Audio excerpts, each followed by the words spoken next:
ಅಧ್ಯಕ್ಷರೇ, ನೆಚ್ಚಿನ ಗುರುವೃಂದವೇ, ಪ್ರೀತಿಯ ಪೋಷಕರೇ ಹಾಗೂ ನೆನಪೆಯ ಸ್ನೇಹಿತರೆ, ಎಲ್ಲರಿಗೂ ಶುಭೋದಯ. ವಿಷಯ ಸ್ವಾತಂತ್ರ್ಯ ನಾವು ಪಡೆದವರವೇ ಅಥವಾ ನಾವು ಉಳಿಸಬೇಕಾದ ಹೊಣೆಗಾರಿಕೆಯೇ? ಇಂದು ನಾವು ನಿಮ್ಮ ಮುಂದೆ ಭಾಷಣ ಮಾಡಲು ಬಂದಿಲ್ಲ, ಒಂದು ಪ್ರಶ್ನೆ ಕೇಳಲು ಬಂದಿದ್ದೇವೆ. ಈ ಸಂಭ್ರಮಕ್ಕೆ ಭಾಗಿಯಾದ ಪ್ರತಿಯೊಬ್ಬರಿಗೂ ಒಂದು ಪ್ರಶ್ನೆ. ನಮಗೆ ನಿಜವಾಗಿಯೂ ಸ್ವಾತಂತ್ರ್ಯದ ಅರ್ಥ ಗೊತ್ತಿದೆಯೇ? ನಮ್ಮ ಭಾರತ 1947 ಆಗಸ್ಟ್ 16ರಂದು ಸ್ವಾತಂತ್ರ್ಯವಾಯಿತು. ಆದರೆ ಈ ಸ್ವಾತಂತ್ರ್ಯ ಒಂದು ದಿನದಲ್ಲಿ ಸಿಕ್ಕಿದ್ದಲ್ಲ. ಅದು ಸಾವಿರಾರು ತಾಯಂದಿರ ಕಣ್ಣೀರಿನ ಫಲ, ಲಕ್ಷಾಂತರ ದೇಶಭಕ್ತರ ತ್ಯಾಗದ ಫಲ. ಅವರ ಕನಸು ಒಂದೇ, ಮುಂದಿನ ಪೀಳಿಗೆಯಾದರೂ ಸ್ವಾತಂತ್ರ್ಯವಾಗಿ ಗೌರವದಿಂದ ಬದುಕಬೇಕು ಎನ್ನುವುದು. ಆದರೆ ಇಂದು ನಾವು ನಮ್ಮನ್ನೇ ಕೇಳಿ ಕಲಿಯಬೇಕಾದ ಪ್ರಶ್ನೆ, ನಾವು ಅವರ ಕಂಡ ಕನಸಿನ ಭಾರತ ಕಟ್ಟುತ್ತಿದ್ದೇವೆ? ಇಂದು ಕೆಲವರು ಹೇಳುತ್ತಾರೆ, ನನ್ನ ಜೀವನ, ನನ್ನ ಇಷ್ಟ, ನನ್ನ ಸ್ವಾತಂತ್ರ್ಯ ಎಂದು. ಆದರೆ ಒಂದು ಕ್ಷಣ ಯೋಚಿಸಿ, ನಮ್ಮ ಸ್ವಾತಂತ್ರ್ಯದಿಂದ ಮತ್ತೊಬ್ಬರಿಗೆ ನೋವಾದರೆ ಅದು ಯಾವುದಾದ್ರೂ ಸ್ವಾತಂತ್ರ್ಯ?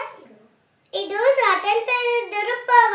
ಸಾರ್ವಜನಿಕ ಆಸ್ತಿಯನ್ನು ಹಾಳು ಮಾಡುವುದು, ಎಲ್ಲೆಂದರೂ ಕಸಿಸುವುದು, ಸಂಚಾರಿ ನಿಯಮಗಳ ಪಾಲಿಸಿರುವುದು, ದೇಶದ ಮಾತುಗಳನ್ನು ಹಂಚುವುದು, ಇವೆಲ್ಲ ನಮ್ಮ ಜವಾಬ್ದಾರಿ ಮರೆವು. ಸ್ವಾತಂತ್ರ್ಯ ಎಂದರೆ ನಮಗೆ ಇಷ್ಟ ಬಂದಂತೆ ಬದುಕುವುದಲ್ಲ, ನಮ್ಮ ಜೊತೆಗಿರುವವರ ಹಕ್ಕಿಗೂ ಗೌರವ ಕೊಡುವುದು.